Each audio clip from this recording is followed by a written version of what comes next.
Mesdames, Messieurs, bonsoir et merci de nous retrouver sur ce plateau d'Equinoxe Soir, dernière édition de la semaine.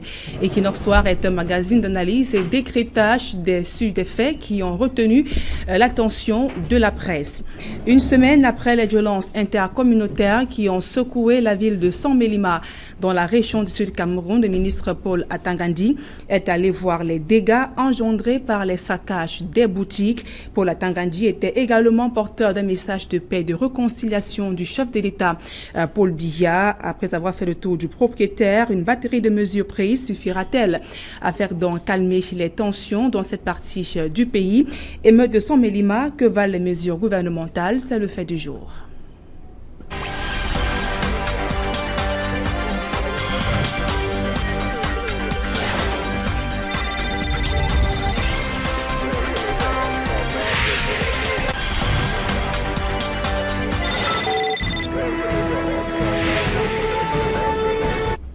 Alors, pour analyser et commenter ce sujet d'actualité, nous avons un panel bien étoffé. Et à ma droite, j'ai Jonathan Batengene du Parti camerounais pour la réconciliation nationale. Bonsoir et merci d'être venu. Bonsoir Nadine, bonsoir à tous les téléspectateurs d'Equinoxe et d'Equinoxe Soir particulièrement. C'est toujours un plaisir de me retrouver ici pour décrypter l'actualité. Vous organisez une marche demain dans la ville de Douala pour réclamer la fin des tensions dans les régions du nord-ouest Cameroun. Cette marche aura-t-elle finalement lieu? La marche sera suspendue pour la durée jusqu'à ce que nous ayons le récépissé, parce que jusqu'à aujourd'hui, nous attendions d'avoir ce récépissé. Et le Parti camerounais pour la réconciliation nationale a adopté une démarche républicaine qui consiste à observer les lois dans le strict respect de ces lois et exercer son activité politique. Donc, nous conseillons à tous nos militants, à tous les sympathisants et à toutes les personnalités politiques qui étaient prêtes à nous accompagner de prendre en patience le mal. Nous sommes en pleine négociation avec l'administration. Elle ne nous a pas délivré un récépissé. Elle ne nous a pas aussi donné son mot d'interdiction. Ça veut dire que les négociations peuvent aboutir finalement sur un consensus et la date vous sera communiquée au moment venu. Également avec nous sur ce plateau, Maître Achille Lebeau, avocat au barreau du Cameroun et conseiller juridique du SDF pour le littoral. Bonsoir et merci d'être venu. Bonsoir ma chère, bonsoir à tout le panel, bonsoir également à tous les inconditionnels de cette tranche horaire qui nous regardent actuellement. Je profite aussi de cette occasion pour adresser des salutations militantes à tous les camarades combattants de Douala 2e particulièrement qui nous regardent actuellement. Mbamewondo, New Bel Bassa, New Bel Bamileke, Ngangé, Nkululu, kilomètre 5, Koulmita, Casse la femme, votre fils, votre futur maire, qui sait, vous salue. D'accord. Également, comme panéliste, nous avons César Honoré Ngomo, militant du RDPC, le parti au pouvoir. Merci d'être venu ce soir. Bonsoir Nadine, bonsoir à toute la jeunesse camerounaise. Un bonsoir particulier à la jeunesse de Douala 3e. Et je voudrais adresser ce bonsoir tout particulier à toute la délégation de Douala 3e qui s'est donné la peine d'accompagner désormais le nouveau préfet du Mbéré.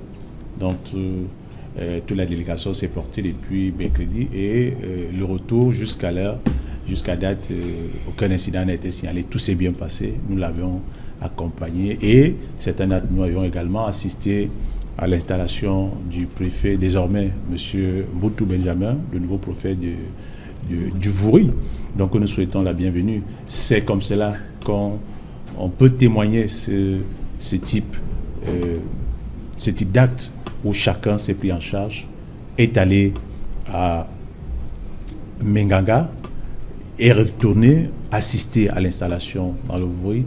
C'est montrer tout l'amour et toute la reconnaissance de cette administration qui se donne la peine jour et nuit pour être au service des citoyens et non d'un parti politique. Voilà le type d'acte qu'il faut très souvent porter témoignage lorsqu'on a eu la chance d'avoir des administrateurs civils comme cela au service du peuple. D'accord. Et enfin, avec nous, Serge Soro, historien et militant de l'UPC. Bonsoir. Good evening, and let me send a particular greetings to my brother and sister from northern southwest camp of Cameroon. Fellow brethren, I am with you. Alors, vous allez garder la parole avec vous, cher monsieur. Nous allons donc commenter ce sujet d'acte fait du jour de ce vendredi. Et donc, pour votre première prise de parole, Serge Soro, comment avez-vous apprécié la visite du ministre Paul Atanga-Ndi une semaine après les émeutes de Saint-Mélima? Déjà, cette visite arrive bien tard. Et laissez-moi vous dire que je suis un peu gêné par tout ce qui se passe, étant donné que je sais que ça ne pourra pas produire ce que les Camerounais attendent vraiment. Parce qu'il s'agit simplement d'une succession de conséquences de l'échec de la construction nationale depuis les débuts de l'indépendance. Et maintenant, nous sommes dans un point d'inflexion où, au lieu que les gens portent l'idée vers les causes profondes qui sont économiques, ils sont en train de ramener toujours le débat sur des questions. À la limite, lorsqu'on est au niveau micro, on peut dire même des individus. Et quand on veut monter un peu, on l'amène au niveau des tribus.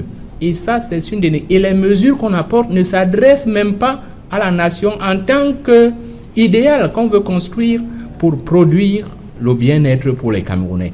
Premièrement, le ministre y est allé trop tard. Vous ne pouvez pas attendre une semaine quand vous êtes ministre de l'Intérieur pour vous rendre dans une partie de votre territoire qui est en train de vouloir basculer dans la guerre civile.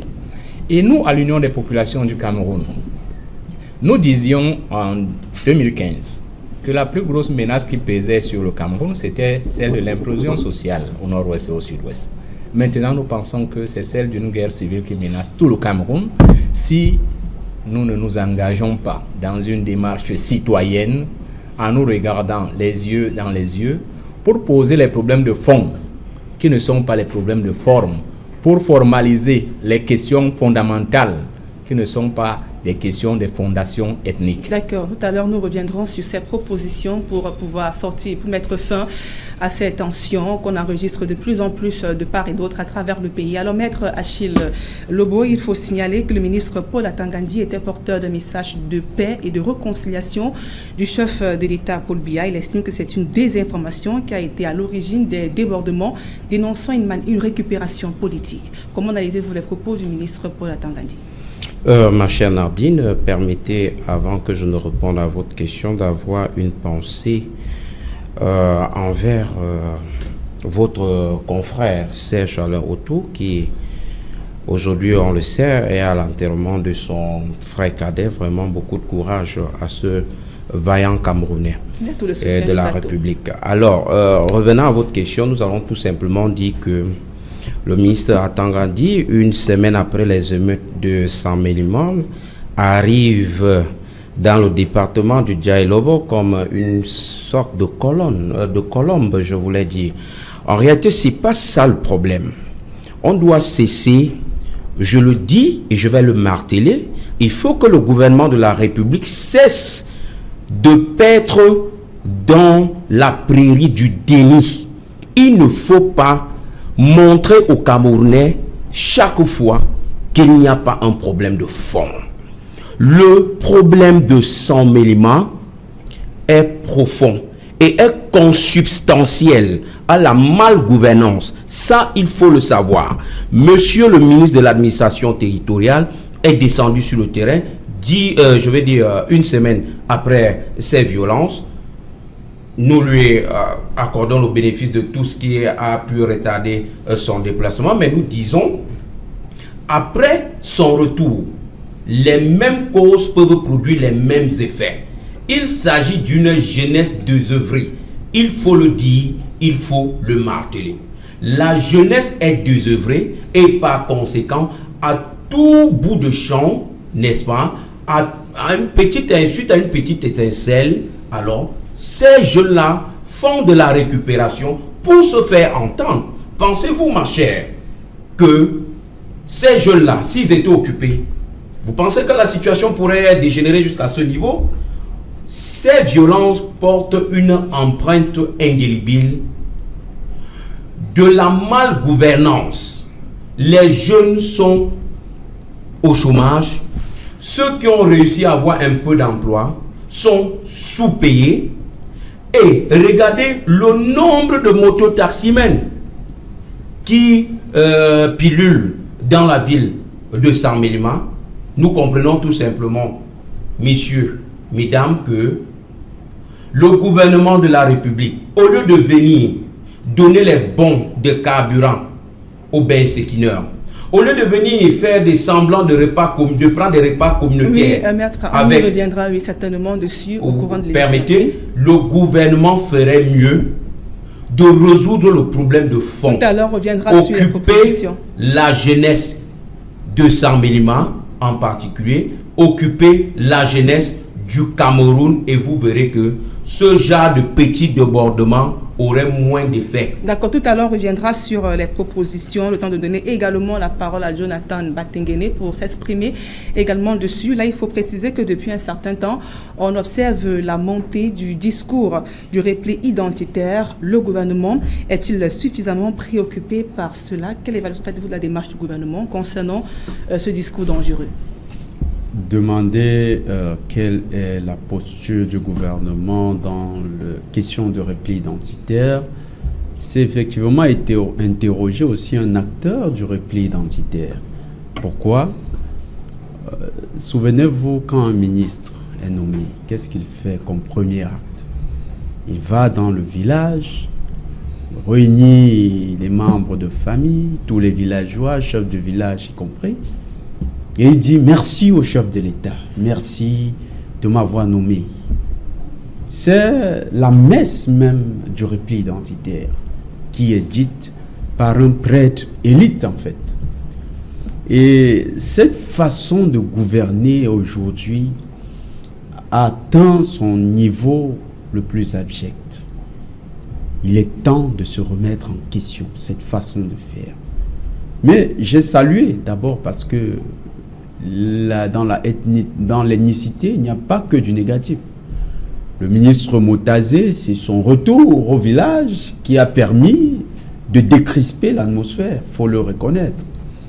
Si ce ministre n'était pas rentré, peut-être que les populations n'auraient écouté personne et seraient restées dans leur endurcissement. Ce qui a favorisé le retour et l'arrivée également du ministre de l'administration territoriale. Donc, ces événements nous montrent que il peut exister des personnes qui utilisent l'ethnicité dans le côté positif. Mais il peut exister aussi ceux qui utilisent l'ethnicité du point de vue négatif. Maintenant, nous, ce qu'on constate, c'est que la façon de faire qui avait été implémentée par le gouvernement, qui avait été même la manière de faire du gouvernement en envoyant les élites dans leur village, remercier les populations, demander aux populations de remercier le chef de l'État comme faiseur de roi, aujourd'hui a créé une situation telle que les populations camerounaises, dans leur majorité, considèrent que lorsque l'un de leurs frères est aux commandes, effectivement, elles sont aux commandes. Ça rend le débat tribal plutôt un débat politique. Merci. Et cette manière de politiser l'ethnie, c'est ça qu'il faut arrêter. En désimpliquant également les chefs de la question politique. Les chefs doivent rester les gardiens de la tradition et travailler uniquement à ce niveau. Merci. Alors, César Honoré Ngomo, quel est votre point de vue sur ces incidents de Saint-Mélima? Ainsi, comment appréciez-vous également la descente du ministre Paul Atangandi? Il n'est jamais trop tard pour bien faire, Nadine. Je note tout simplement que le patron de l'administration territoriale, à la personne de M. Atangandi, est dans son rôle. Le département, je pense le département du Djaïlobo, plus précisément l'arrondissement de Saint-Mélima, si je ne me trompe pas, a un préfet, a un sous-préfet, a des démembrements territoriaux a des FMO qui devraient en principe prendre le problème à bras le corps, ce qui a été fait. Et on constate également une deuxième intervention, une première intervention, d'abord celle des élites, quelle que soit la nature et la carrure de ces élites. Nous constatons tout simplement que tout ceci mène à un seul objectif, c'est de pouvoir ramener l'apaisement. Il y a des communautés qui ont été attaquées, qui ont perdu des biens matériels. Dieu merci, plus de peur que de mal, nous n'avons pas eu de perte d'envie. Il est du ressort de ces élites et de ces responsables de nos administrations, plus jamais ça, d'où nous pouvons remarquer le défilé, que ce soit celui des élites, que ce soit celui de l'administration, de pouvoir à leur tour jouer leur rôle. Ils sont payés pour cela. Mais je voudrais porter également une petite observation. Il ne faudrait pas que les émeutes de Sambelima donnent la voix à d'autres communautés qui peuvent s'élever au nom de je ne sais de quelle revendication, qui peuvent casser, qui peuvent détruire au nom d'un leader, au nom d'une communauté, soit disant qu'on est protégé parce on porte un titre ou une casquette, soit d'opposant ou de quoi que ce soit. Je pense qu'ici, ce qu'on ne dit pas assez, c'est que les meneurs de ce qui s'est passé à Sambelima ont été interpellés, mais on n'en parle pas assez, la presse n'en parle pas, on ne sait pas pourquoi. Si, la presse en a parlé. Et il est question de pouvoir mettre dans la tête des citoyens camerounais que nul n'est au-dessus de la loi. C'est bien beau de faire des émeutes, mais derrière, il faut savoir qu'il y a des personnes qui devraient assumer. Le Cameroun a des règles, le Cameroun a des lois, elles doivent être appliquées à tous. Ce que je retiens de la descente du ministre Atangandi, comme vous l'avez évoqué dans votre thématique, je pense qu'il est dans son rôle du ministre de l'administration territoriale. Et moi, j'aurais bien voulu... Il est allé trop tard, une semaine après, en tant que ministre. Quel que soit le timing, il y est allé. Il a un calendrier. Les émeutes sont arrivées. Je pense qu'il a d'abord voulu laisser les sous-préfets, les préfets, qui sont des acteurs locaux, prendre cette initiative et mener cette négociation. Et à Mon Dieu Vision, nous avons vu tout le défilé des élites que vous aviez. Je pense que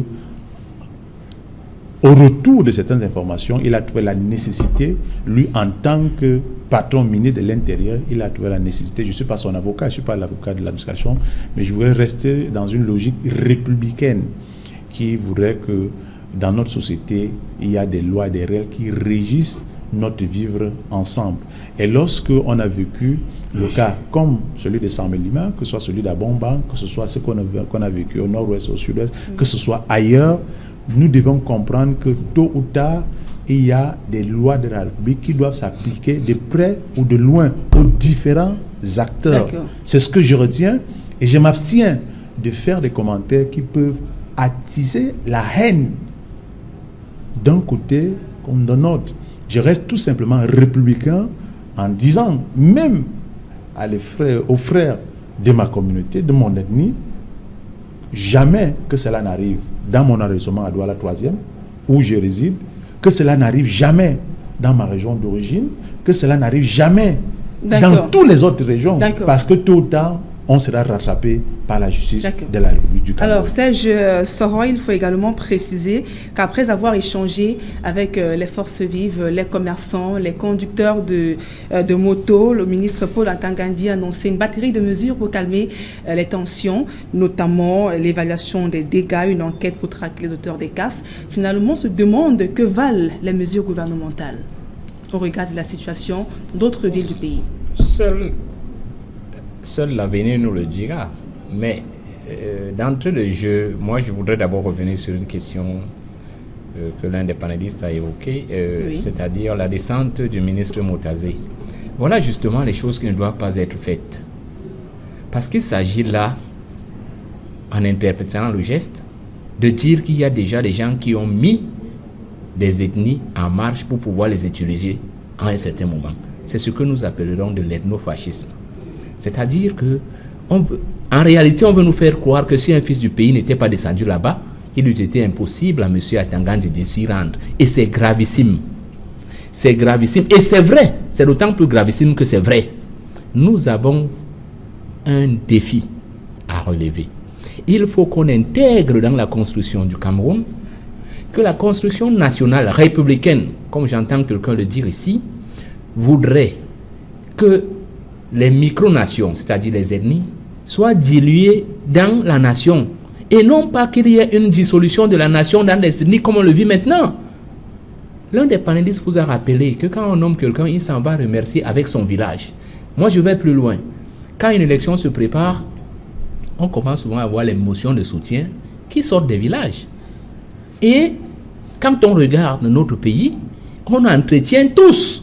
Moi, je dis, ce n'est pas une affaire de ceux qui gouvernent. Ceux qui gouvernent, pour moi, ont échoué dès le départ parce qu'ils ne méritent même pas d'être là. Ils sont arrivés là par accident. Mais regardez dans nos écoles, ce qui foisonne, c'est les ressortissants de tel village, association, groupement de tel sous-village, association des étudiants de tel village. Au point où souvent, même dans nos grandes écoles, on les laisse organiser par village et ils posent des actions par village. Et vous voulez expliquer? Non. Ce qui se passe à Saint-Mélima ne pourra pas résoudre le problème. L'État est d'abord en faillite. Donc dire qu'on va payer les gens, moi c'est de la poudre aux yeux. Je dis, Saint-Mélima doit nous donner l'occasion, comme nous fuyons le débat depuis, et nous avons vu, malgré le dialogue qui avait été convoqué, certains l'ont fui, parce que les gens pensent qu'il y aura un jour où tout sera positif et tout le monde va s'asseoir. Je dis non. Prenons le temps, sachons lire les signes de temps et mettons-nous au travail.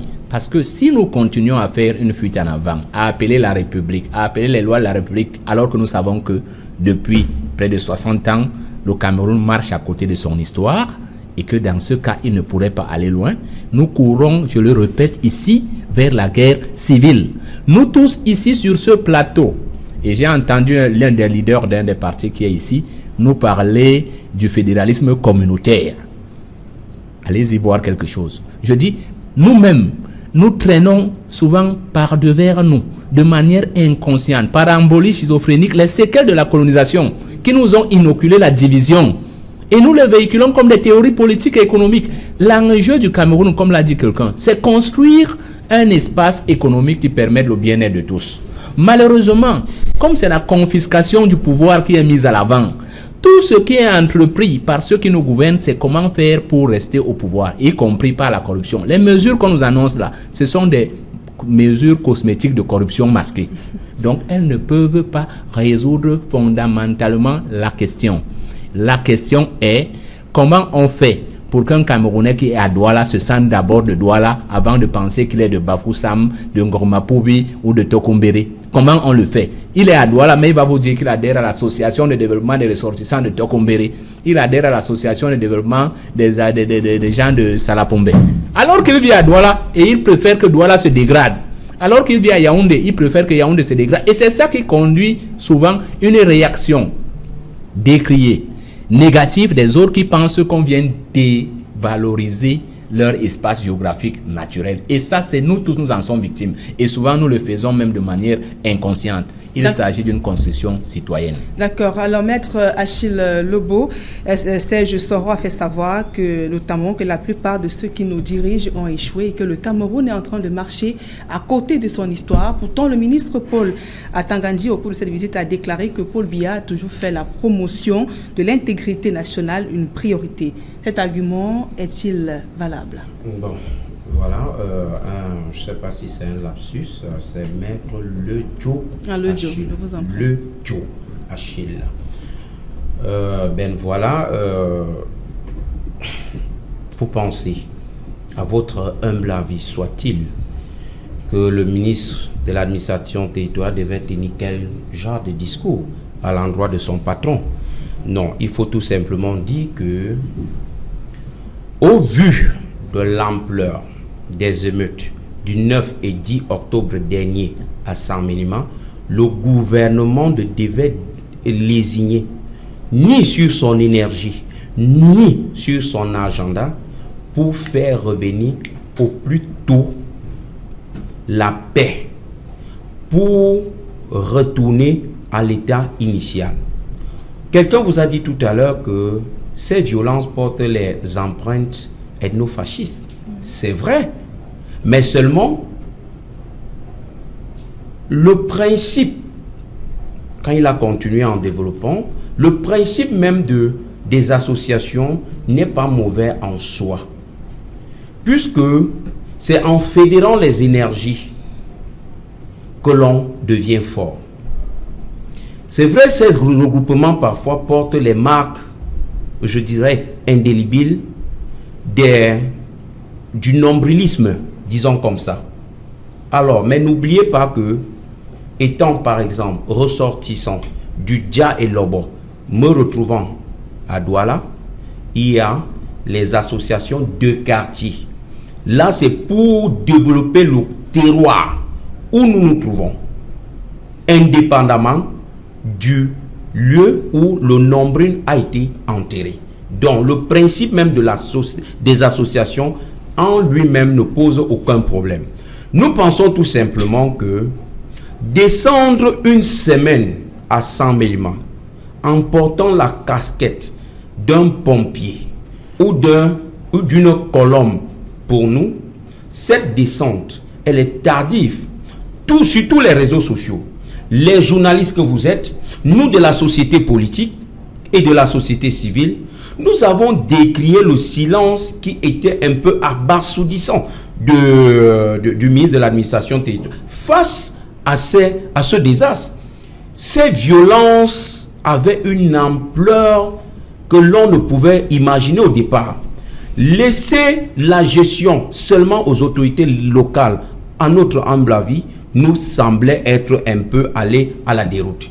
Il aurait, faire descendre l'autorité centrale sur le terrain, la haute hiérarchie sur le terrain, calmer les ardeurs. Voilà ce qu'on attendait. Quand un fils du terroir, soit-il élite locale, descend, c'est pour dire, et là je confirme, je rejoins le précédent orateur, c'est pour dire que si ce fils n'était pas descendu, n'eût été son intervention, la situation serait plus que chaotique. Non. Nous disons, ça ne sert à rien, madame, messieurs, ça ne sert à rien de distribuer les dons, de donner de l'argent. Ces mesures prises par le gouvernement conservent tout leur pesant d'or pour ceux qui pensent que le régime du RDPC prend encore quelque chose dans ce pays. Mais pour nous, qui connaissons, avec qui nous dialoguons, avec qui nous avons affaire depuis plus d'une trentaine d'années, nous connaissons que le gouvernement veut toujours rester logé dans sa logique du déni. Nous disons de faire très attention. Hier, c'était à Saint-Mélimant. En 2010, c'était à Ebolova. En 2012, c'était ici à Douala-Dedo. Que d'exemples significateurs.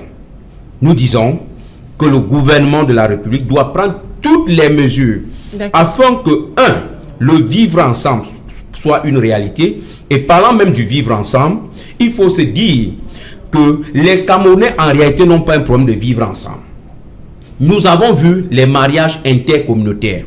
Malgré ces violences de Saint-Mélimant, je peux vous dire que les mariages, les unions scellées entre fils du terroir, du Dja et Lobo et d'autres tribus, il n'y a pas de souci.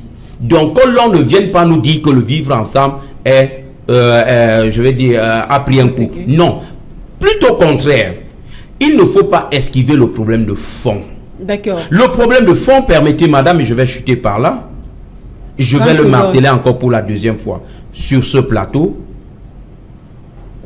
Pourquoi est-ce que les jeunes, dans cette immense majorité à Saint-Mélimant, le 9 puis le 10 octobre dernier, ont tout laissé pour aller faire des revendications qui pour nous avaient des connotations tribales?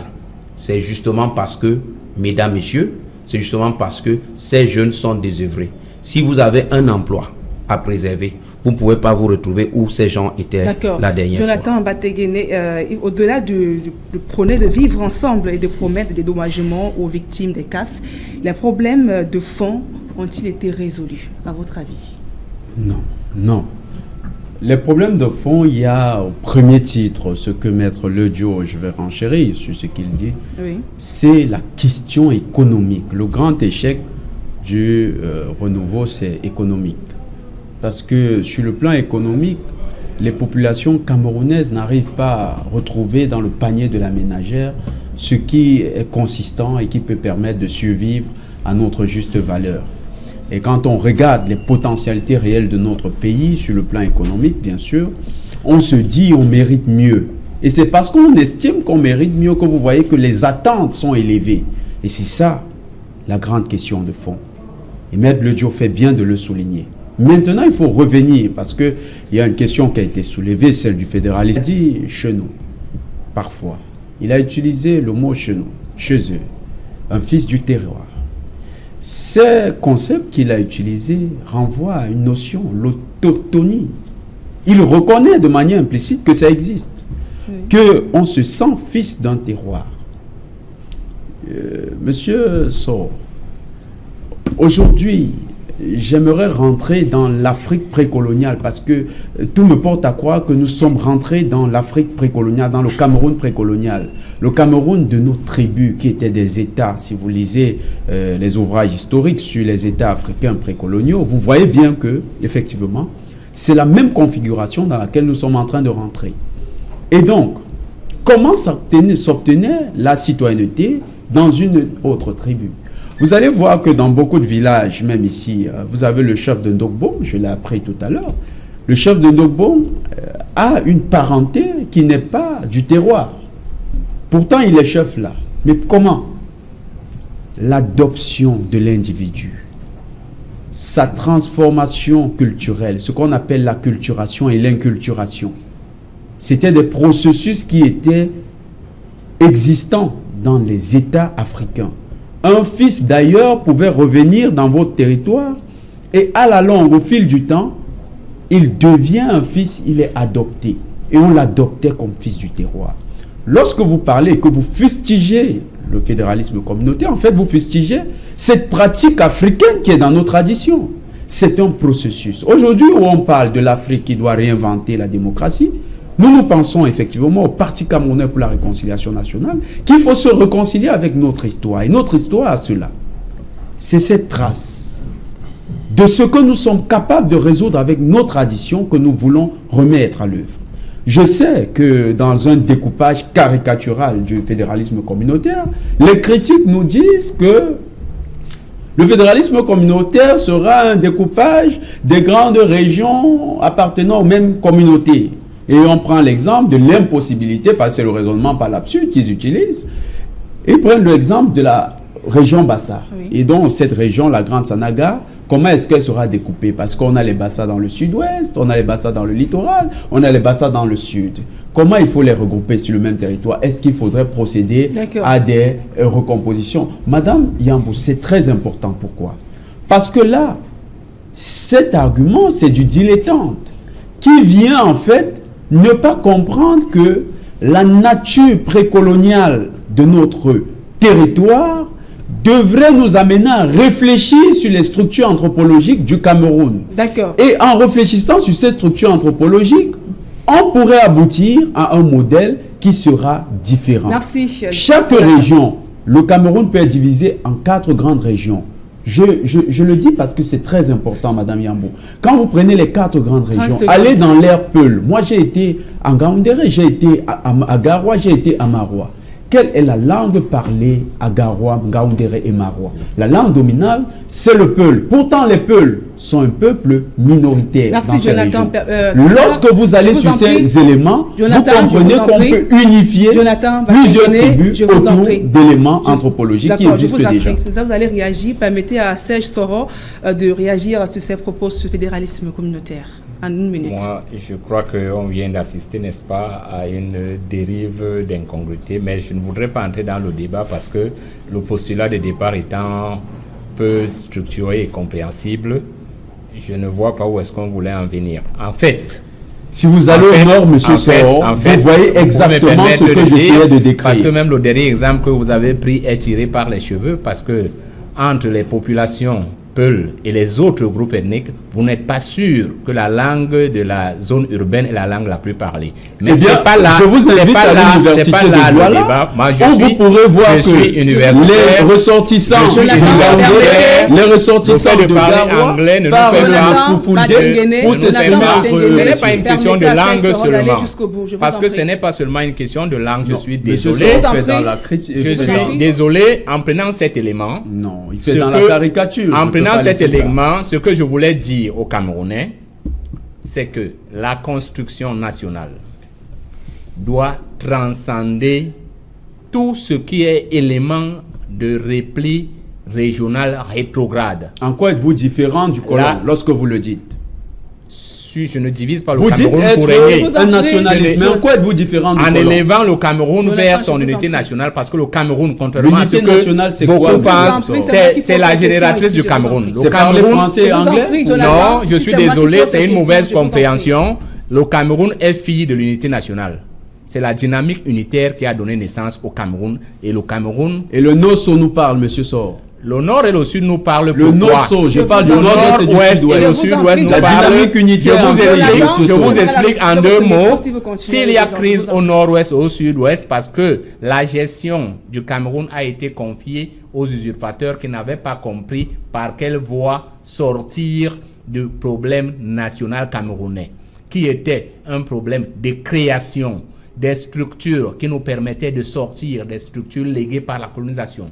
Parce que tout ce que la colonisation nous a légué... Lesquels, par exemple? Par exemple, le mal-usage du système éducatif. La langue française et la langue anglaise. Non, on peut recréer une langue française, comme les Américains ont recréé une langue anglaise qui n'est pas de l'anglais. Laquelle, monsieur Même en utilisant les mêmes mots. Monsieur So, les théories que vous avez dans votre tête ne sont pas la réalité. Regardez le monde tel qu'il est. Je peux le créer. Vous êtes en train de parler en français et je crois que les Camerounais vous comprennent sans avoir l'impression qu'ils s'insultent, alors qu'ils parlent en français. Donc, sortons de cette diversion, parce que ce n'était pas le débat. Monsieur So, nous aurons le pasteurs ont évangélisé de Douala jusqu'à mon village, à Yabassi, en Dangue Douala. Et ce n'est pas une abject. Ça peut continuer. On peut créer un Cameroun avec 5 autres langues officielles. Ça ne changera pas grand-chose tant que la construction nationale n'aura pas pour objet la nation. Et la République est incompatible avec des approches dynamiques micro-régionales. Ça, c'est aller partout dans le monde. Vous allez voir que les nations qui se sont élevées ont tous des micro-nations. Merci. Toutes les nations. Mais elles ont transcendé, sans les ignorer, les particularismes, sans diluer la vertu nationale dans la vertu ethnique. C'est l'inverse qui est fait. C'est une vérité. Parce que, permettez-moi de conclure. Non, c'est une certitude apodictique. C'est un mensonge. C'est une certitude apodictique. Je vous donne 3 éléments. Si vous voulez, après, je vous en fais le cours. Montrez-moi une nation qui s'est constituée sur des micronations. Montrez-moi une seule. L'Allemagne.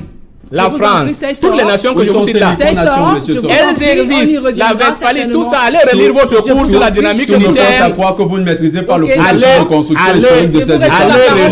Allez relire, la parole actuellement à César Honoré Ngomo qui va également réagir sur le sujet. César Honoré Ngomo, je vous en prie, entre les velléités tribales et la politique de création d'emplois des jeunes, la distribution des dons de carburant au Moukoutassimène est-elle une solution efficace? Et avant de répondre à vos solutions efficaces, je voudrais tout simplement dire que les émeutes de Saint-Mélima ne portaient pas une casquette politique. Et deuxièmement, nous n'allons pas réinventer le fil à couper le beurre. Je pense qu'il est important que nous reconnaissions que nous sommes une nation qui est issue des micro-ethnies qui forment une nation aujourd'hui. Et nous devons consolider ce vivre ensemble. D'accord. On y reviendra. On reviendra en deuxième partie de cette émission. Le temps de marquer le premier arrêt pour retrouver Cédric Noufélé pour les grands titres du journal de 20h. Bonsoir Cédric. Bonsoir Nadine, bonsoir aux invités. Ce soir, nous ferons le point sur cette visite de travail menée par le ministre de l'Administration territoriale à Saint-Mélima. Au-delà de prôner le vivre ensemble, quelles solutions concrètes ont été apportées au mal-être social des jeunes? Le ministre de l'Administration territoriale a surfé sur les événements de Saint-Mélima pour appeler déjà les populations à voter pour le parti au pouvoir à l'approche des élections municipales législatives prévues en principe en 2020. Comment comprendre une telle récupération politique? Nous en parlerons dans le journal de 20h. Nous évoquerons également l'installation des préfets dans plusieurs départements du Cameroun, notamment dans la région de l'Ouest et celle du littoral, là où les gouverneurs ont appelé ces différents préfets à lutter contre l'insécurité grandissante, à être à l'écoute des populations et leurs doléances qui portent également sur l'administration et l'arbitrage sans parti pris dans le cadre de l'administration territoriale au Cameroun. Nous parlerons également ce soir de cette manifestation qui s'est déroulée à Yagua, à l'extrême nord du Cameroun, où la colère n'a pas encore baissé, celle des commerçants qui se plaignent de l'arnaque de certains magistrats en fonction dans la région de l'extrême nord, et d'autres titres à développer dans quelques instants. Nadine Yambou. Merci à vous, Cédric Noufélé. Mesdames et messieurs, on se donne rendez-vous à 20h30 pour le débrief du journal Equinox Soir, deuxième partie.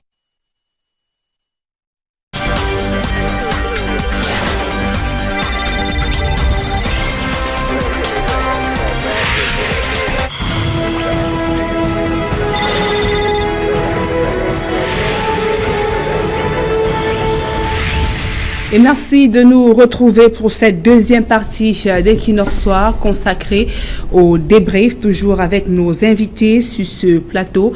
Donc avec vous, nous allons une fois de plus revenir sur les émeutes de Saint-Mélina, notamment évaluer les mesures gouvernementales et évoquer également les propositions et enfin revenir sur les recommandations faites aux préfets installés ce jour notamment à Douala ainsi qu'à l'ouest Cameroun. Alors avec vous, César Honoré Gomo, tout à l'heure, vous évoquez le geste du ministre Paul Atangandi qui a donc procédé à la distribution des bons de carburant aux conducteurs de motos à Saint-Mélima. Cela est-il suffisant au regard du contexte actuel, notamment le sous-emploi et le chômage des jeunes? Oui, Madame Yambou, je ne pense pas, comme je disais tout à l'heure, nous n'allons pas inventer le fils à couper le beurre. Le ministre Atangandi, je ne suis pas son porte-parole ni son avocat, mais je pense qu'il a agi en bon bantou, c'est-à-dire qu'il est allé discuter avec les victimes et toute la communauté de Saint-Mélima, les deux parties, et je pense qu'il a agi comme un bon père de famille, conscient que ces derniers avaient donné de leur temps pour venir à son encontre et suivre les recommandations, suivre les conseils. Et il a fait comme tout bon père de famille. Je suis conscient de vous avoir perdu toute votre journée. Mais voilà, je sais que certains de vous ont eu à se déplacer. Ça leur aurait été un temps de pointage. Mais il a appelé les conducteurs de moto-taxi à soutenir le RDPC lors des prochaines échéances électorales. N'est-ce pas une forme de récupération Nadine, politique? avant le soutien, nous sommes... les émeutes n'ont pas de teinture politique. Lui, en tant qu'acteur politique, il a été nommé par le politique. Il vient d'abord apaiser l'aspect social.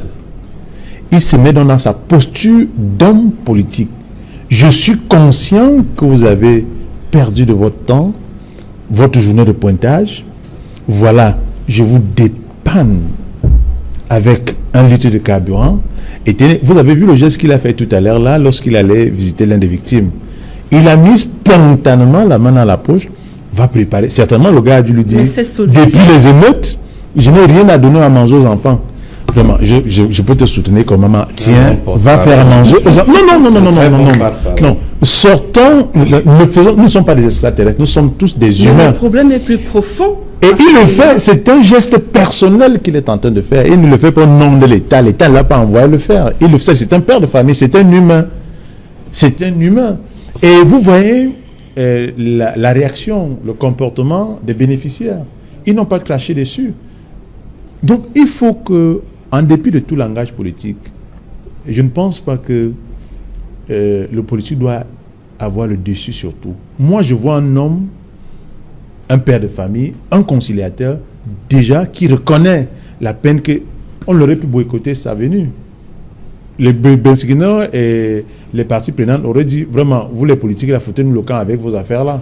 Mais ils sont venus à son encontre. Je pense, comme tout, quand vous invitez les gens chez vous, quand vous invitez les convives chez vous, quelle est la bonne manière? La bonne manière, c'est qu'après avoir, si c'est la tontine, si c'est la palabre, si c'est une réunion de famille, la bonne politesse familiale voudrait que je vous invite à partager ce bout de pain. D'accord, donc, merci. Et nous avons vu également, il y a une réception qui a été organisée, les différents maires de tous les différentes régions composantes. Mais ce n'est pas éloigné les gens du véritable problème. Non, je voudrais dire, non, nous n'allons pas... Non, vous permettez... 30 secondes, allez, 30 secondes. Nous n'allons pas réinventer le fil à couper le beurre. Dans la posture politique, tout à l'heure, qu'il a appelé les gens et les uns et les autres à aller voter le président problème. Vous voulez qu'il appelle à voter quel parti? Mais c'est le RDPC qui l'a nommé ministre, qui l'a fait de lui le ministre, le président national du RDPC qui a fait de lui ministre. C'est tout à fait normal qu'il fasse un retour d'ascenseur assez différent. Personne leur dit, ne perdons pas l'objectif final, qui est que lors du vote, n'oubliez pas que c'est grâce à ce parti que nous tenons et que nous pouvons continuer à vivre dans la paix. Merci. Je ne sais pas qu'est-ce qu'on veut nous sortir sur ce plateau. D'accord, Serge Soro, alors quelle analyse, comment appréciez-vous cet appel du baron du RDPC au conducteur de moto-taxi du côté de San-Mélima? Ben, moi, je vais aller plus loin parce que je continue à dire que la démarche citoyenne est ce qui nous manque le plus. Nous sommes encore à l'ère, comme le disaient les Égyptiens anciens, des idiots et des tribalistes. Ce n'est pas une insulte dans l'Égypte entière qu'on disait l'idiot, c'est cet homme qui ramène tout à sa propre satisfaction individuelle. C'est comme ça qu'on définissait l'idiot. Et la Grèce a pris ça après. Par opposition aux citoyens qui a l'idéal de nation, qui rejette tout recours, y compris à un communautarisme rétrograde. Il y avait aussi le tribaliste, c'est-à-dire que celui qui ne voit en la nation qu'un gâteau, comme on le dit au Cameroun, qu'il faut ramener au niveau de sa tribu, parce que c'est à la limite là seulement qu'il peut trouver satisfaction. Monsieur Atangandi peut-il justifier la provenance des 2 800 000 qu'il allait distribuer là-bas? Sous d'autres cieux, on aurait directement arrêté cela pour voir comment ça se passe. C'est de la corruption politique. Même quand vous faites campagne, c'est interdit pour vos propres militants. Moi, je ne sais pas. À quoi servent les fonds de souveraineté des ministres? Je dis, on les justifie. À quoi servent les fonds de souveraineté? On les justifie. À quoi servent les fonds de souveraineté? Expliquez aux téléspectateurs à quoi servent les fonds de souveraineté. J'ai compris, mon frère. Maintenant, ne venez pas parler de 800 000 francs. C'est un ministre. Vous m'expliquez. Je voulais vous donner. Il y a ce qu'on appelle les fonds de souveraineté. Expliquez. Vous laissez les autres parler. Permettez à Serge Soro d'aller jusqu'au bout. Je n'ai pas remis en cause les fonds de souveraineté. Et si certains ils servent à quoi? Expliquez aux téléspectateurs. Je vous en prie, César. C'est pas l'objet de cette émission. Et je suis capable de les expliquer et on les justifie. D'accord, non loin dans un pays, quelqu'un a été mis en cause pour expliquer comment il a pu prendre des... Et vous expliquez les justifications par les 2 millions. Je vous en prie, il n'a pas dit qu'il distribuait là. Vous avez même dit qu'il sortait spontanément. Vous le mettez en cause en qualité. On n'est pas sûr que c'est les fonds de souveraineté. J'ai dit qu'il justifie. Et sur San-Mélima, quelle solution? Sur San-Mélima, la solution est celle que je commençais par proposer. Posons un débat de développement économique de fonds au Cameroun. Sortons des schémas de l'économie de développement arrêté dont nous sommes victimes.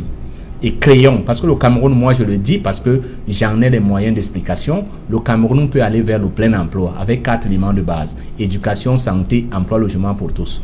On va sortir de ces masques chômage qu'on appelle les bensikineurs, les call-boxeurs. Il faut passer à un deuxième élément. Donnons le droit du sol et non le droit du sang. Parce que la dynamique, les groupes, ça disparaît. Dans certaines villes, certains groupes dans 200 ans vont disparaître. Construisons nation. Et je le répète ici, peut-être que ce n'est pas l'occasion de l'émission, mais je le répète parce que je l'ai dit à l'introduction. Une république, c'est une dynamique dans laquelle, sans ignorer nos particularités, on les transcende. Pour diluer dans la nation tous les éléments subtractum culturels que nous avons dans nos différentes ethnies, et non pas récupérer l'idée de nation pour notre positionnement et diluer la nation dans l'ethnie. D'accord. Maître Lodjo, au terme de la descente du ministre Paul Atangandi à San-Mélima, quelles leçons peut-on tirer? En prolégomène, je l'ai dit et je vais encore le répéter, ces mesures, en réalité, valent leur pesant d'or pour ceux-là, pour les Camerounais qui pensent que le RDPC peut encore faire quelque chose pour l'avenir de ce pays. Moi, en réalité, j'ai vu, et je n'avais que mes yeux pour pleurer, j'ai vu un ministre de l'administration territoriale descendre sur le terrain portant la casquette d'un pompier ou alors d'une colombe pour plutôt surfer sur la situation des sinistrés afin d'appeler les populations à voter pour son parti politique. Je vous dis qu'il n'y a qu'au Cameroun qu'on peut voir des choses pareilles. Des populations sont sinistrées. Vous descendez sur le terrain faire une évaluation de la situation, mais vous profitez quand même, vous trouvez là l'occasion de plus de pouvoir politiser la chose, de pouvoir en faire une récupération politique. J'ai vu un ministre, non, je voulais dire, j'ai vu un maître en face de ses élèves qui ont peut-être mal assimilé les cours, en train de leur dire, de répéter les refrains de ce qu'ils voulaient entendre. Je ne sais pas, en chœur. Vivre ensemble, devant un maître qui, ses élèves avaient très mal assimilé les cours. Non, écoutez, faut pas prendre les Camerounais pour des bêtes. Et les solutions pour des idiots, comme le développait tout à l'heure le précédent orateur. Nous pensons tout simplement que l'emploi, en termes de solutions, l'emploi des jeunes est la meilleure solution que l'on puisse apporter à Saint-Mélima, pas seulement, mais aux jeunes de toute la République, car je suis sûr, ou alors, nous ne sommes pas les sirènes de l'Apocalypse. Monsieur le ministre n'est pas sûr qu'à son retour, dans son dos là, les violences commencent. Ce n'est pas les 2 000, les 3 000 qu'il a donné là, et qui ne peut même pas justifier l'origine de ces fonds, qui pourraient amener les jeunes enfants à porter de la haine, sort de ce corps. S'il vous plaît. À porter de la haine, sort de ce corps. Je vous en prie. Laissez-moi parler. Non, arrêtez ça. Arrêtez ce discours haineux. Arrêtez ce discours haineux. Il est payé par l'argent. Arrêtez ce discours haineux. Ça ne paye pas. Les télévisions qui nous suivent ce soir ne veulent plus suivre ce discours de haine. Tout ce que j'ai à dire. Oui. Calmez-vous. À condition que vous changez le discours de haine. Ça ne paye pas. Je vous ai suivi. À votre tour d'être poli à mon endroit. Mais arrêtez d'attiser la haine. Je suis en train de dire que, je suis en train de dire autant pour moi que, en ce qui concerne les mesures, les 2 000 distribués, ce n'est pas ça la solution. La solution, c'est de partager de façon équilibrée les fruits du gâteau national. Que ça arrive partout. Que les jeunes sentent que la République tient en considération leurs préoccupations. L'emploi, la santé et quelque part, quelqu'un aussi dit l'éducation. Ça ne sert à rien de fabriquer dans les universités d'État, dans les universités privées, les chômeurs. Merci. Il faut les employer. Alors, oui, Jonathan, alors quelles dispositions prendre pour éviter de pareilles attaques ne se reproduisent à l'avenir dans d'autres villes du pays, surtout qu'on a eu enregistré des événements pareils, notamment à Obala? Oui, un élément revient, c'est la pauvreté ambiante de ces populations. Et vous vous souvenez qu'il y a peu de temps, il était question de la compétition des projets politiques. Le PCRN apportait sur la table la question du droit à la terre. Et il y avait une réforme agraire qui était prévue, ce qui donnerait droit aux peuples, les autochtones, aux peuples surtout, le droit à leur terre, en permettant à tout le monde d'avoir le titre foncier. Vous savez que en termes financiers, et je parle là d'une question que j'ai dû côtoyer du point de vue professionnel, en termes financiers, un titre foncier est déjà un élément bancable. Avec un titre foncier, vous pouvez vous financer pour une activité.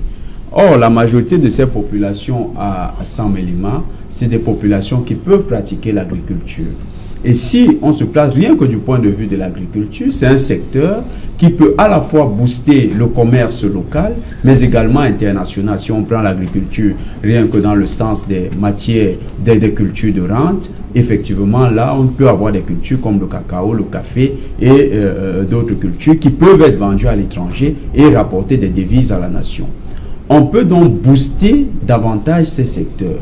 au lieu de rester dans des problématiques qui nous ramènent à la politique du ventre, qui rend un peu, c'est un peu une honte pour l'Afrique qu'un ministre se déplace et se retrouve à distribuer à des populations indigentes 3000 chacune pour faire une activité, pour pratiquer une activité, autant pour moi, une activité qui n'est pas du tout reluisante du point de vue, elle est précaire même, les mototaxis.